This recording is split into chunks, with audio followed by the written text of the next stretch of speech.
ভাত আর পানি খাওয়া হারাম না, ঘুষ খাওয়া হারাম। ভাত আর পানি খেলে রোজা ভাঙ্গে? কোনোদিনও না। এটা হলো মেজাজি রোজা।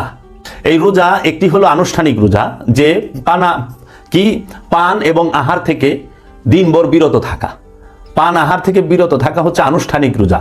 আর যাবতীয় কামাচার এবং পাপাচার, যত পাপ কর্ম এবং যত কামের কর্ম, আকাঙ্ক্ষার কর্ম, এগুলো থেকে বিরত থাকার নাম হচ্ছে হাকিকি রোজা, হাকিকি সিয়াম। এখন মানুষ আনুষ্ঠানিক রোজা সে হরদম পালন করতেছে, কিন্তু এই আনুষ্ঠানিক রোজার ভেতরে যে মূল হাকিকত, যেখানে পৌঁছানোর তাগিদ দিয়েছে যে কোনো প্রকার কামাচার এবং পাপাচারের সাথে লিপ্ত হওয়া যাবে না, সম্পূর্ণ নিষেধ, সেইখানে মানুষ মুটেও যাইতে চায় না এবং ওটাকে রোজা বইলা মানতেই চায় না। এবং মূল প্রাধান্য দেয় যে এই সারাদিন বড়া খাবার দাবার না খাওয়া, কোনো পানীয় পান না করা, সমস্ত কিছু থেকে বিরত থাকার নাম রোজা। সন্ধ্যার সময় আমরা যে আহার করি সেটাকে ইফতার বলি আমরা, এই রোজাটাকেই প্রাধান্য দেয়। এবং এই রোজাটা যদি কেউ অসুস্থতার কারণে অথবা অন্য কোনো কারণে পালন না করেন, তাহলে তার খবর আছে, সমাজের মানুষ তাকে লাঞ্ছিত করবে, বেজ্জতি করবে। কিন্তু দেখেন মূল যে সিয়াম সেটা কি? আত্মশুদ্ধির যে মূল সিয়ামটা, যেটা কামাচার এবং পাপাচার এবং কামাচার থেকে বিরত থাকা, সেই রোজা যাই করে না তারে কিন্তু কেউ কিছু কয় না। এখন মানুষ যদি রোজার দিনে ভাত খায়, তারে ভিডিও করে খুব গালিগালাজ করে। রোজার দিনে দোকান পাশানে পর্দা টানা লাগবো কেন? অন্য লোক খাইলে রোজাদারে ডিস্টার্ব হয়, আবার এটার জন্য সরকারি আইন চায়। কিন্তু এই লোকগুলো কখনো বলে না যে একটা মার্কেটে, একটা রাস্তাঘাটে, একটা অফিস আদালতে, সেইখানে ঘুষ খাওয়া এবং ব্যবসার নামে জুলুম করা, যে 100 টাকার জিনিস বেচবো 110 টাকা রোজাদারে, সে 100 টাকার জিনিস বেচে 300 টাকা, 400 টাকা, এই যে জুলুমটা করে, এই জুলুমটা করা হারাম। এই জুলুম করার কারণে তাকে শাস্তি পেতে হবে, তাকে সমাজে লাঞ্ছিত করবে, তা করে না। করে কি?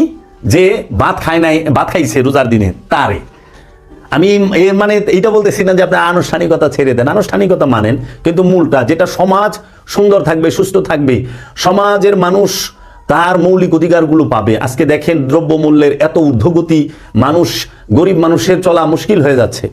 এখন এগুলো কে করতেছে? এই আমারই ভাই, আমারই বোন, আমাদেরই আশেপাশের প্রতিবেশী, আশেপাশের মানুষ, আমারই দেশের মানুষ, আমারই মুসলমান ভাইয়েরা করতেছে কি? তারা চিনি মজুদ করতেছে, তারা তেল মজুদ করতেছে, ডাল মজুদ করতেছে, ছোলা মজুদ করতেছে, খেজুর মজুদ করতেছে। অথচ মজুদকারীর শাস্তি হলো কোরআনের সবচেয়ে বড় বিষয়। এখন মজুদকারী রোজাদার হয়ে বয়ে রয়েছে। যে মানুষ মজুদ করতেছে সম্পদ, যে মানুষ খাদ্যদ্রব্য মজুদ করে কৃত্রিম সংকট তৈরি করতেছে, এখন সে বলে রোজাদার। যারা খাদ্য মজুদ করে, যারা কৃত্রিম সংকট ফালায়, তাদেরকে তো সমাজের থেকে এক বইরা করতে দেখি না, এক বইরা করে না, সমাজ থেকে তাদেরকে বাইর করে না, তাদেরকে সমাজের মধ্যে সম্মানের জায়গায় রাখে। অথচ যেই ব্যক্তি এই পেটের ক্ষুধা সহ্য করতে পারে না, সে যদি খায়া ফেলায়, তারে সমাজ তুচ্ছতাচ্ছিল্য বলে। ঘুষখোরকে সমাজের মানুষ ঘৃণা করে না, ঘৃণা করে যে ভাত আর পানি খায়। বাবা, ভাত আর পানি খাওয়া হারাম না, ঘুষ খাওয়া হারাম। ভাত আর পানি খেলে রোজা ভাঙ্গে? কোনোদিনও না। এটা হলো মেজাজি রোজা, যেটা আনুষ্ঠানিক রোজা, আনুষ্ঠানিকতাটা করে নাই, কিন্তু রোজা ভাঙ্গে ঘুষ খাইলে, রোজা ভাঙ্গে সুদ খাইলে, রোজা ভাঙ্গে অহংকার করলে, রোজা ভাঙ্গে মজুদ করলে, রোজা ভাঙ্গে যে ওজনে কম দেয় ওজনে কম দিলে, রোজা ভাঙ্গে মিথ্যা বললে, রোজা ভাঙ্গে। রোজা হালকা হয় যখন মানুষ অনুষ্ঠান পালন করে কিন্তু মানুষের মৌলিক অধিকার কাইরা নেয়।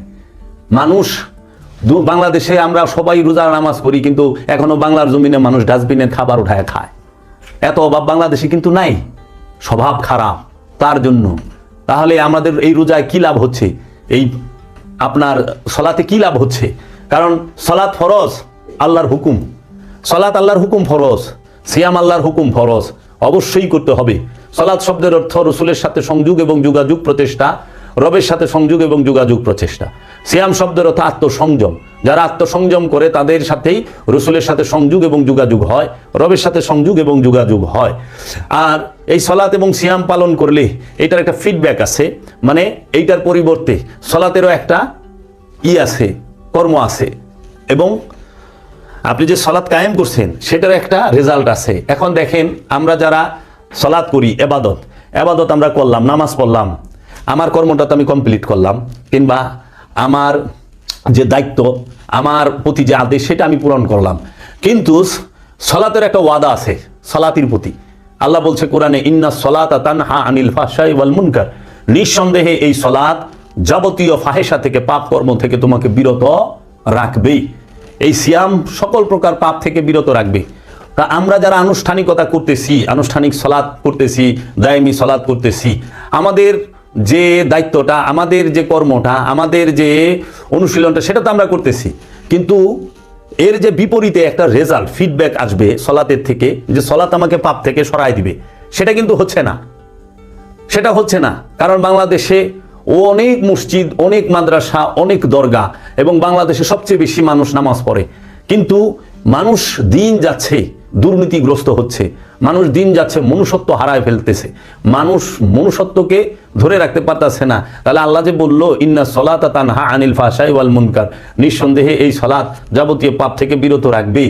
তাহলে আমি তো সলাত করলাম, মসজিদে যায় নামাজ পড়লাম, দরগায় যায় নামাজ পড়লাম, মাজারে যায় নামাজ পড়লাম, মাঠে যায় নামাজ পড়লাম, ইজতেমায় যায় নামাজ পড়লাম, কিন্তু নামাজের যে একটা ফিডব্যাক আছে, যেমন নামাজের যে একটা রেজাল্ট আছে, ফল আছে, কি নামাজ পাপ থেকে বিরত রাখবে, সে তো রাখতেছে না।